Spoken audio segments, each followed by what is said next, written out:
G'day floaties and members, how you going? This is a great one because Hyundai's killing it at the moment with their really fun combustion monsters.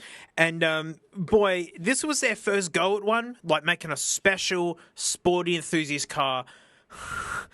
It just wasn't it. Like in real life, it just didn't work. But it had all the elements of working. But then for some reason, I don't know, I never liked these. The second gen Tiburons, if we can get a picture of that up, Hillcat, please. Wow, thank you so much. Need Speed Underground too. That thing, that looks amazing. That's like a baby Ferrari. Their first go looks like a strange, smiling, sadistic baby clown. Anyway. Motor Week is made possible by Lucas Oil, TireRight.com. Oh, those grooves on the side, man, they just don't... and it's front-wheel drive. With prices constantly climbing, it's getting harder and harder to afford a good car. Great! This is like 30 years ago. This was meant to be when it was good. And even harder than that to afford a good sporty car. In this age of high insurance and sport utility vehicles, affordable, fun-to-drive coupes are few and far between. See, that's the thing. Like, this roofline in this light, it looks pretty stinking neat and like the way it kind of swoops down and around. But I've realized it's hiding its biggest fault, in my opinion, which is this big crease they carved down the side of the car in this kind of swishy bottle of water font way. I don't know if that makes any sense, but it's really brave doing that. I don't know. The look of this car reminds me of the time I made my first ever pizza. And I was just like, why don't they just put all the ingredients for the week on a single pizza and then cook it?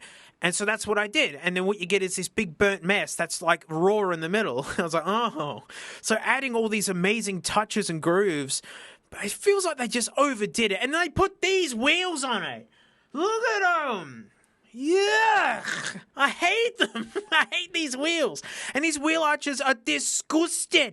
Because, like, you know, it doesn't need to have gigantic wheel arches like a VE Commodore or something. But just a little accent just to make it look like it's just been cookie stamped out, you know? Dang it, like, seriously, it looks like a face frowning, and these are like these little cheeks or something. Do you see it? I'm going crazy. So Hyundai intends to change that by introducing this car, the Tiburon. We're told the name means shark in Spanish. I got in first, mate. You can't touch my quickness. The can of car built for a working person's budget attacked the road like a true sports car. Here it comes. See, hang on, the Motor Week's in the way. Something I like about it that like makes it look great on the road is that it looks really wide and flat. That's why like a Corvette looks awesome. In photos, it just looks like a car, but in practice, it's super like squat down. And this has a bit of that to it, and I like it. Certainly looks like it can. The new Tiburon's slinky lines are unlike anything we've ever seen from Hyundai. In fact, this is a shape that could teach other car makers a few things about catching the customer's eye.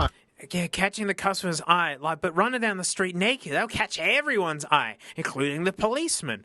These grooves, like it should... There's some parts of this car that I look at and go, that in this light, it actually looks kind of awesome, actually. But it's just these grooves, man, and those wheels. Oh! Our top-line Tiburon FX test car's look starts at a low-sloping nose and cat-eye headlights that dips to a sharply lower fascia and some of the most smoothly integrated fog lights in the business. Globular, made out of putty looking, sure. But I mean, this is 97, I believe. Moving rearward, a high curvy belt line snakes along the car's flanks to end in a tall... See, like, I don't know. Like, all right, no, I'm seeing it now. I'm seeing it. I'm remembering now. Look how close together these tail lights are. It's like just perked up, like just squeezed up on itself. And just these big grooves. It makes this weird hump here, and then it kind of cuts down to nothing. As I said, there's no wheel arch or anything. It just cuts to nothing. And gosh, this is complicated. Look, it even extends through the door lines. They got to make sure all this lines up after you stamp it out of crap. Like, this is complicated. And in, like, early Hyundai Kia days, because they're the same company. So, like, it's so brave of them. I guess I saw a few of them, and I just realized it was very good of them to put a windshield wiper on the rear, because that is nice of them. But that arse on it, it's just all squished up, and that weird-looking little spoiler. Muscular tail that's topped with a prominent body-colored spoiler.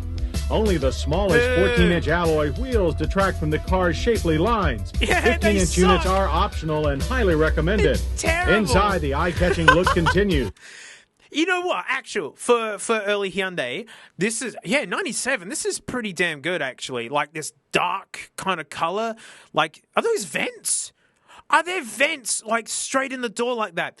That's sick. I'm loving this. Oh, manual, very good. 3 pedals, and these seats look hideous. They look like they've robbed them straight from like an Adelaide Metro bus. Well, maybe a better angle, but so far, this actually looks pretty good. I like it. The Tiburon's cockpit is big for a small coupe, with more front seat room than a Toyota Celica. The driver-oriented dash has a very... Oh, those ovals look... What? What happened? Did Nickelodeon make this dashboard? Look how squashed it is. Why isn't that just round? That's upsetting me. Very organic look to it, while wraparound... Oh, gosh. These seats are like... Look like a Lamington cake if it was made by Adelaide Metro. These look nothing like the rest of it. Bucket seats with their contrasting center panel fabrics are clearly aimed at younger buyers. Drop into them and they prove to be surprisingly supportive. A nice change from the rock-like Korean couches that came before. The oval analog gauges are eye-catching too, yet very easy to use. Looks like it's been cropped incorrectly from like a JPEG. Like they get the aspect ratio wrong. As are the oversized and well-positioned ventilation controls. Whoa, I like this. That's how they all do it, but I don't know. There's something about it. Although these actual Tony knob parts look incredibly cheap, but... Digital clock. But not so the standard cassette stereo. It's too low to easily use while driving. Rear seat room was typically tight for a small coupe. A split folding seat back is standard and expands on the trunk's 12.8 cubic feet of cargo space. It's like a hatch nug. That's kind of useful if I could stand to look at it. It's a useful size, but liftover is high. Turn the Tiburon 180 degrees and you find the latest all-Hyundai engine design. Yeah, that sounds fine. Like the Sportage before the last video actually sounded like it was running on rocks. And like considering this is all part of the same big company, like this is cromulent, if uninspiring and kind of uninteresting. Why is that blue? Hyundai, get back to me. I know you watch. The 4-cylinder Beta series.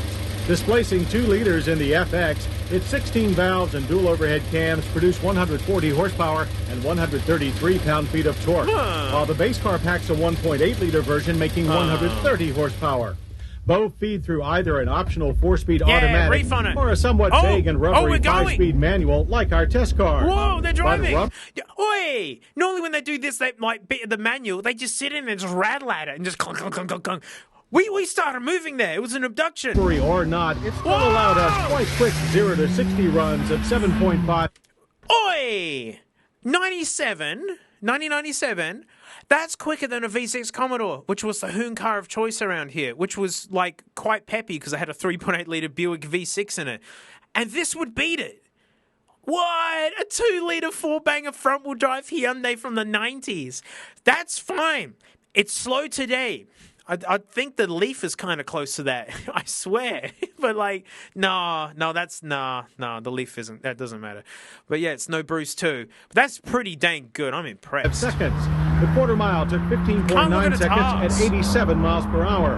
The Beta is still a little harsh, but definitely the punchiest 4-cylinder that Hyundai has ever released.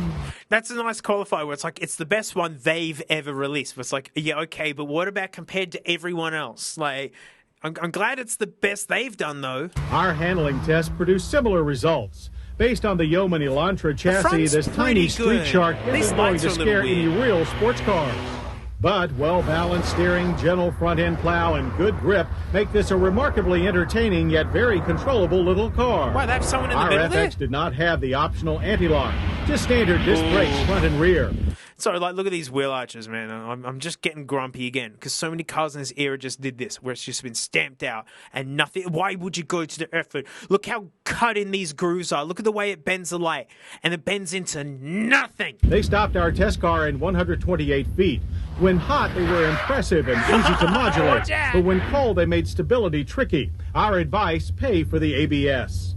Out on public roads, the Tiburon proved You know what's something I'm realizing? Something that's making this look kind of reasonable is the fact that there's no license plate here. You stick like a big bucktooth license plate on it, and it just knocks all this out the window. Then it doesn't work anymore. It doesn't even look like it's got any real space for it. It's just made to look good in brochures and things. You know, like the best cars in the world integrate the license plate into it because they know you need to have one. Whereas it's just dawned on me. There's nothing there for the plate, so it's just got to have a bucktooth like staple to be it. a very tame and enjoyable daily driver. There's enough performance on tap to make the week's commutes zip by. The ride can be a bit choppy over rough pavement, and we'd like a bit more sound. Yeah, look at this. There's nothing put into this to hold a license plate or to integrate and like weave around it. This entire vent is useless. That's actually kind of what makes it look kind of cool, is this giant vent, and it's going to get blocked up by the license plate. That's rookie. No wonder why these look so dumb to me. They always had the weird cutout grooves, the crappy wheel arches, and this supposedly stylish shape with just a big bucktooth plate stapled to the front of it. But this is still Hyundai's best effort yet. And it's been accomplished without sacrificing one of Hyundai's most vital assets, economy. EPA mileage ratings for our Tiburon FX are 22 city and 29 highway. It's a sports weekend car. of enthusiastic driving returned a healthy average of 25 miles per gallon. And while we're talking economics, prices for the Tiburon line start at $13,499. Our FX carried a base price of $14,899 Look at this and crop. topped out at $16,399 with options. That makes it very competitively priced for its class. And with its lively character and Hyundai's steadily improving quality, looks like a pretty darn good buy. That's something that few people would have said about any Hyundai a few years ago. Especially. But the problem is just it's the front wheel drive. That's what always gets me. I mean, because it's like hatchbacks are I tolerate front wheel drive in hatchbacks because of the way they're kind of squat and compacted in and whatnot. But this is like a slung coupe sort of thing. I don't know. I just don't think front wheel drive for this style of car. It's just not the right balance to me. It's just like the Magna. Heaps of power, super comfortable, turn the wheel and it just plows. Even though, yes, this did good in the handling and whatnot, and there's heaps of very competitive front wheel drive cars. But just from a casual, fun, enthusiast standpoint, I don't know. There's just, to me, nothing interesting about another four-pot banger that just... Actually a sporty model named after the ocean's #1 predator.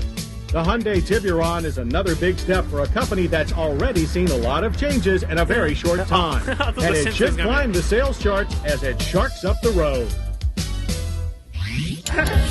Yeah, like, I don't know. How many of these did you see? I swear there was one in my small town. But that means I'm going to see it constantly because there was only like 400 people that lived in it. So I know, me and James saw one at the Wreckers, which was exciting to see, and it was like a yuck, look at it moment. But yeah, their current like sporty things, amazing. They're smashing it, and it all began here. I'm so glad they've done better. Sing us out.